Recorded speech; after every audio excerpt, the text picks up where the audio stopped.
Yoya akkam jirtu hordoftoonni YouTube channelii keenya deebinee dhufneerraa an Dr. Birboo Caalati. Egaa akkuma beekamu yeroo garaagaraa mata duree garaagaraa irratti barnoota fayyaa afaan Oromoodhaan karaa channelii kiyya Dr. Birboo Caalaa jedhamu kanaan isiniif dhiyeessaa turuun kiyya ni yaadatama.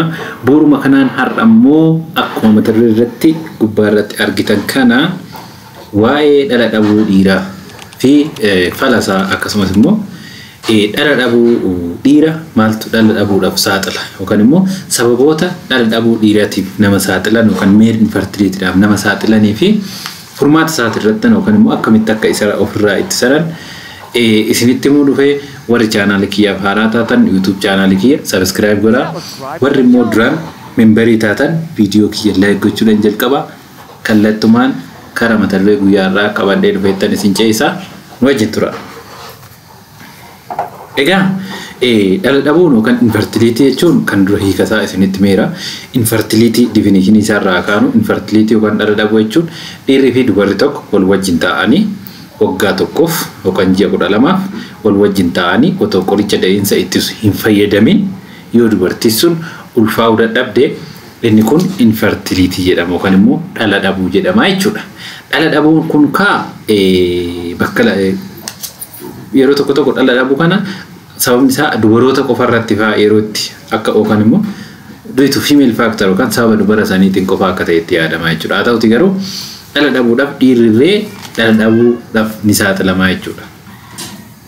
Kanaaf dhala dhabuu kanaaf parsantii 30 parsantii 30 dhala dhabuu dhiirotaan kan dhufudha jechuudha. 30% 30.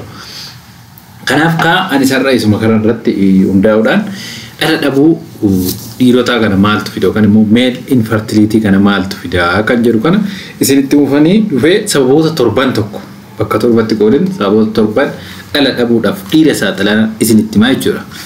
Kanaaf tokkoffaa fi inni komaniin rakkoo oomisha sanyii kormaatiin kan wal qabateedha.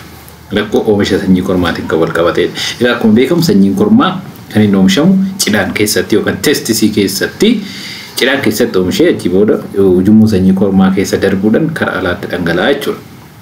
Kanaaf sanyiin kormaa inni oomishamu cidhaan keessatti jechuudha. Kanaaf rakkoon cidhaan wal qabatu kamuu dhala dhabuudhaaf saaxiluu danda'a jechuudha dhiira. Rakkoon cidhaan wal qabatu cidhaan ta'uu danda'a, balaa cidhaan irra ga'e ta'uu danda'a, infekshinii garaagaraa kan cidhaan miidhu ta'uu danda'a. Infekshinii waan akka cooqxoofaallee fi ansan fakkaatan wantoonni cidhaan miidhuu danda'an dhala dhabuudhaaf dhiira saaxiluu danda'u jechuudha. Kanaaf sababni ijoon maa'inni rakkoo oomishaatiin kan wal qabate jechuudha.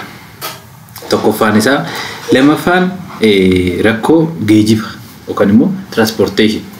Sanyiin kormaa oomishamee cidhaan keessatti oomishamee achi booda ujummoo sanyii kormaa keessa darbuudhaan karaa alaatti dhangala'uudhaan kan inni gara alaatti dhangala'eeti kan inni fertile ta'u jechuudha. Kanaaf wanti transportation kanarratti illee rakkoo wanti fidu fakkeenyaa tokko congenital absence of the vas difference jedhamu yookaan immoo uumamaan namoota tokko keessatti ujummoo sanyii kormaa hin jiru jechuudha. Ujummoo sanyii kormaa yoo hin jiraanne daandii ittiin sanyiin kormaa sun deemu hin jiru waan ta'eef dhiirri sun dhala dhabaa ta'a jechuudha. Inni biraan undecided tenses yeroo tokko nama tokko keessatti cidhaan isaanii karaa gadiitti gadi hin bu'u.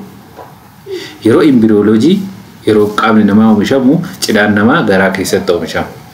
Zeen dhawaatan karaa gadiitti gadi deemee cidhaan keessa ta'a jechuudha. Namoota tokko keessatti cidhaan gadi bu'uun hafaa jechuudha. Garaanuma keessatti yookaan immoo daandii sanyii kormaa san keessatti otoo dakan ga'iin hafaa jechuudha. Kanaaf inni biraan vaazektomii waan jedhamu. Vaazektomii jechuun dhiirri tokko ujummoo sanyii kormaasaa yoo murame jechuudha. Vaazektomii intentionally itti yaadame yeroo tokko akka karoora maalitti fayyadama. Kanaaf vaazektomiin kun yoo hojjetame inni sunillee dhiirri sun akka dhala dhabu godha jechuudha. Geejiba sanyii kormaa sanii wal qabate. Kanaaf lammaffaan rakkoo geejibaa. Sadaffaan ejaculation disorder yookaan immoo rakkoo dhangalaasuudhaan wal qabatu.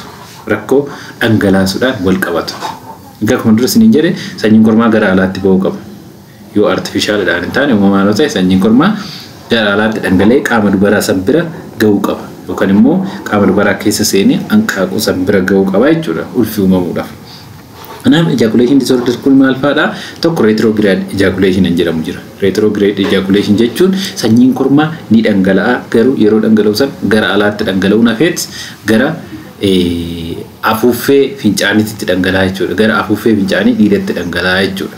Gizee kana ka alaan bahu jechuudha. Kun komallee ani inni mudatu dhiirota xannacha prostate surgeryidhaan isaaniif bahe keessatti retrograde ejaculation kun isaan irratti mudata jechuudha gribaay kanaaf rakkoon ejaculation da wal qabu tokko isaa inni biraa ejaculation disorder erectile dysfunction yookaan immoo rakkoo ka'uu dhabuu qaama saalaa rakkoo ka'uu qabu qaama saalaa irra yoo jiraatu sanyiin kormaa inni dhangala waan ta'eef inni sunillee dhala dhabuudhaaf dhiirotaan isaa tilaa jechuudha.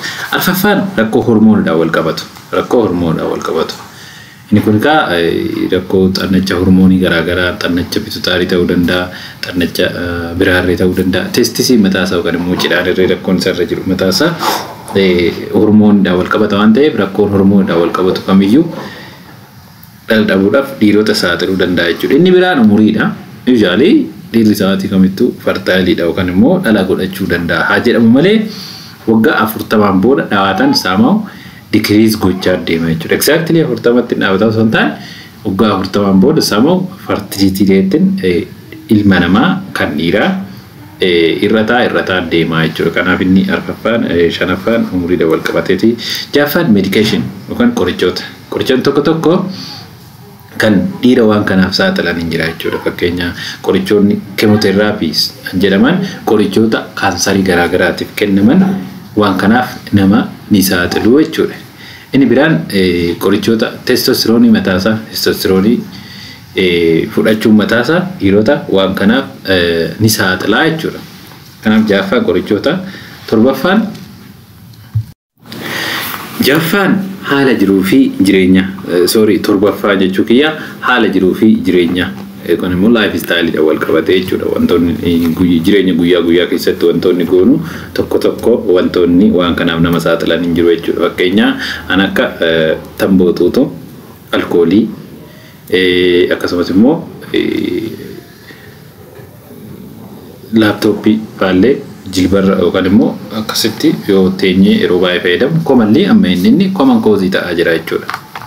Laptooppii jilbarra godhatanii fayyadamuun irree haala jiruuf jireenyaa keessaa wanta dhiira dhala dhabuuf saaxilu jechuudha. Maaliif by the way naturally cidhaan kan inni qaama kaan irraa gadi siqee achitti jiraatuuf tokko room temperature low barbaada yookaan immoo temperature qorraa barbaada jechuudha. Temperature qorraa barbaada. Gaafa laptooppii akkanatti asirra godhannee fayyadamnu sani temperature naannoo cidhaanii san akka temperature sun ol ka'eetoo productioniin akka hir'atu godha jechuudha. Kanaaf laptooppii yeroo baay'ee achirra godhachuun illee waan kanaaf inni nama saaxilaa jechuudha. Inni nama saaxilee uffata nama qaburree waan kana godhachuun nama saaxilaa jechuudha. Obesity mataa saaxilee furdinni garmaleerree waan kanaaf nama ni saaxilaa jechuudha. Kanaaf gaa kunniin wantoota dhiirota dhala dhabuudhaaf saaxilanidha jechuudha. Kanaaf maaltu godhamuu qaba?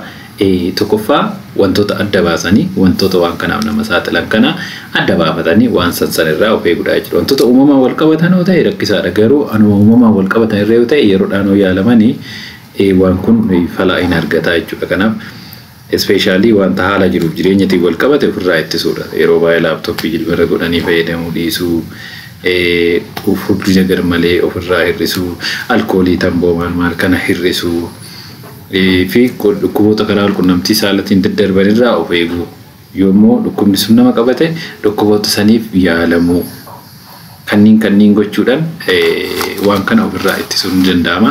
Yoo garuu waan sun nama mudate darbee dhufee yoo waan sun nama mudate yaalamuudha jechuudha. Fallisaa yaalamuudha. Kanaaf anisarraa kanumaan isinitti mudufe I think barnoota guyyaarraa kana waan baay'ee irraa barattee yaada. So isinis wanta irraa bartan viidiyoo kana like godha. Akkasumas immoo hiriyoota keessaniif illee karaa Facebookitiin akkasumas immoo karaa Telegiraamitiin share gootaniif gaariidha jedhee yaada. Gaafii biraa yoo qabaattan na gaafadhaa komentii jalatti na barreessaa. Yeroo biraa qabadheetan irratti dhufee akkuma kanatti irratti mari'anna. Fayyaa ta'aa fayyaa.